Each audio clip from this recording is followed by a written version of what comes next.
You can do one Mumbai, you may lose Balochistan. दोस्तों 10 साल पहले हमारे लेजेंडरी अजीत डोवल सर ने पाकिस्तान से कहा था कि अगर पाकिस्तान एक और अटैक करेगा भारत पर तो पाकिस्तान बलूचिस्तान खो देगा। और आज ये बात सच होती नजर आ रही है। पाकिस्तान चारों दिशाओं से बर्बाद हो रहा है, लेकिन इस बार पाकिस्तान का दुश्मन भारत नहीं, पाकिस्तान के खुद के लोग हैं। ये लोग पाकिस्तान की पार्टीशन की तैयारी कर रहे हैं और इनका नाम है Balochistan liberation army. The Balochistan Liberation Army, Pakistan's most feared separatist group, has once again struck at the heart of the state. There's been a major insurgent attack in Balochistan. The BLA has claimed responsibility for a total of 71 coordinated attacks at more than 51 locations across Pakistan, Balochistan province. दोस्तों कई लोग सोचते थे कि बलूचिस्तान के लोग सिर्फ छोटे मोटे रेबल्स हैं, लेकिन आज बलूचिस्तान लिबरेशन आर्मी इतनी ताकतवर हो गई है कि उन्होंने पाकिस्तान से आजादी डिक्लेयर कर दी है। We once again make it clear that Gwadar and the rest of Balochistan belong to Baloch. It's our duty to protect our land and sea. Barely 24 hours after taking responsibility for Tandeh's attack on a Pakistani military convoy escorting Chinese engineers near the strategic southwestern port of Gwadar, China, you came here without our consent, supported our enemies, helped Pakistani military in wiping our villages. But now it's our turn. Baloch Liberation Army guarantees you that CPAC will fail miserably. President Xi Jinping, you still have time to quit Balochistan. और ये rebellion Pakistan को इसलिए बर्बाद कर सकता है क्योंकि बलूचिस्तान पाकिस्तान की जमीन का 44% हिस्सा है।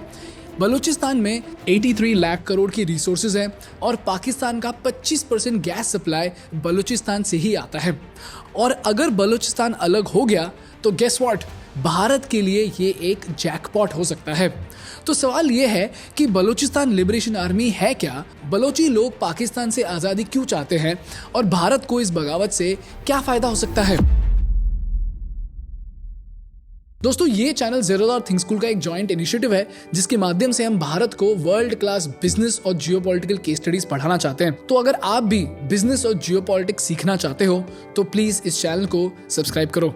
आपके लिए तो ये लाइक और सब्सक्राइब फ्री है, लेकिन हमारे लिए ये बहुत बहुत जरूरी है।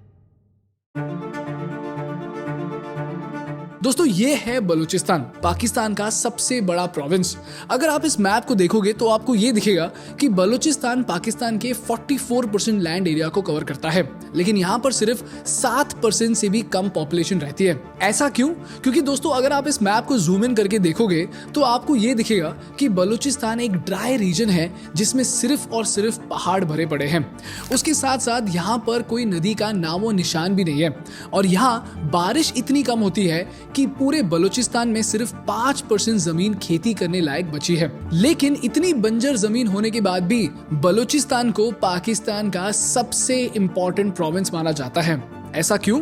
ये देखिए, पहले तो बलूचिस्तान की बॉर्डर्स इतने जियो स्ट्रेटेजिकली लोकेटेड हैं कि वेस्ट में वो अफगानिस्तान और ईरान के साथ बॉर्डर शेयर करता है और ईरान अफगानिस्तान के आगे बलूचिस्तान सेंट्रल एशिया के लिए एक कॉरिडोर बन जाता है। यही नहीं, दक्षिण में बलूचिस्तान के पास है 770 किलोमीटर्स का एक कीमती कोस्टलाइन जो डायरेक्टली उन्हें अरेबियन सी से कनेक्ट करता है। तो देखा जाए तो Balochistan south Asia, central Asia और मिडल ईस्ट से ट्रेड करने का एक गोल्डन कॉरिडोर है।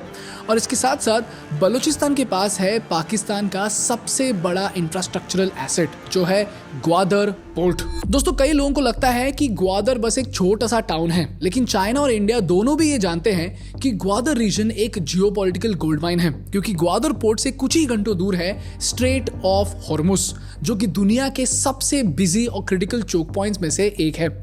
इसे चोक पॉइंट इसलिए कहा जाता है क्योंकि पूरे दुनिया का 20 से 25% तेल सिर्फ और सिर्फ इसी स्ट्रेट ऑफ हॉर्मुज से ट्रांसपोर्ट होता है। ये तेल सऊदी अरेबिया, यूएई, ईरान और कतार से आता है और चाइना, इंडिया, यूरोप और यूएस जैसे देशों तक जाता है। तो जो भी देश इस चोक पॉइंट के पास कंट्रोल या प्रेजेंस रखता है वो दुनिया के एनर्जी फ्लो को देख सकता है, समझ सकता है और कभी कभी इन्फ्लुएंस भी कर सकता है। यही नहीं, ऑयल टैंकर्स और कार्गो शिप्स जब इस रूट से गुजरते हैं तो ग्वादर पर रिफ्यूलिंग, मेंटेनेंस, लोडिंग और अनलोडिंग होती है और इससे पाकिस्तान जैसे देश को मिलता है port fees, transit taxes, custom duties और लोकल इकोनॉमिक एक्टिविटी। तो ग्वादर एक ऐसा लैंड ब्रिज है जो अरेबियन सी को सेंट्रल एशिया से जोड़ता है। तो कजाकिस्तान, तुर्कमेनिस्तान, उज्बेकिस्तान जैसे लैंडलॉक्ड देश अपना एक्सपोर्ट इंपोर्ट ग्वादर से आसानी से कर सकते हैं। इसीलिए दोस्तों, चाइना आज लाखों करोड़ों रुपए पाकिस्तान में इन्वेस्ट करके चाइना पाकिस्तान इकोनॉमिक कॉरिडोर बनवा रहा है। इसके साथ साथ बलूचिस्तान के पास $1 ट्रिलियन के नेचुरल रिसोर्सेज हैं और गोल्ड और कॉपर से लेकर मार्बल, क्रोमियम, यहां तक कि पाकिस्तान का 25% नेचुरल गैस भी बलूचिस्तान से ही आता है।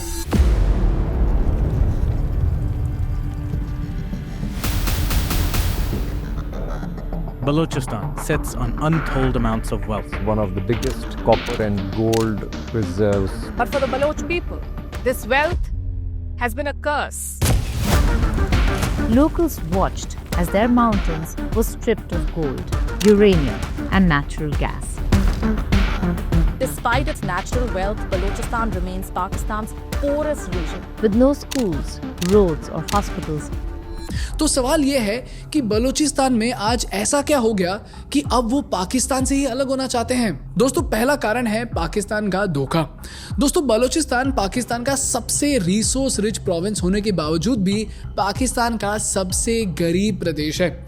जहां पाकिस्तान की एवरेज पॉवर्टी परसेंटेज 39.5% है, पंजाब में सिर्फ 31% है, लेकिन बलूचिस्तान में 70% से ज्यादा लोग पॉवर्टी में जी रहे हैं। और यूथ की बात करें तो बलूचिस्तान में 35% से ज्यादा नौजवान बेरोजगार हैं, जबकि नेशनल एवरेज सिर्फ 11.1% है। उसी तरह बलोच की हालत rural women literacy, infant mortality और यूथ अनएम्प्लॉयमेंट में भी बहुत ज्यादा खराब है। और सबसे बड़ा धोखा बलूचिस्तान के लोगों के साथ तब हुआ जब चाइना ने बलूचिस्तान में बनाया चाइना पाकिस्तान इकोनॉमिक कॉरिडोर। दोस्तों, जब ये कॉरिडोर बना, सारे बलोच के लोगों को लगा कि उन्हें जॉब्स मिलेंगी और बलूचिस्तान की तरक्की होगी। लेकिन आपको सुन के हैरानी होगी, बलूचिस्तान में ही बलोची लोगों से ज्यादा चाइनीज लोगों को जॉब्स मिल रहे थे। तो ना बलोच के लोगों को जॉब्स मिले, ना हेल्थ केयर, ना हाईवेज और ना ही अच्छे स्कूल्स मिली, तो बस बर्बादी। और दोस्तों, आपको पता है सबसे इंटरेस्टिंग बात क्या है? ये सारे प्रॉब्लम्स पाकिस्तान पहले भी फेस कर चुका है। पता है कब? 1971 में, जब भारत ने ईस्ट पाकिस्तान को पाकिस्तान से आजादी दिलाई। There have been many reports of massacres in East Pakistan.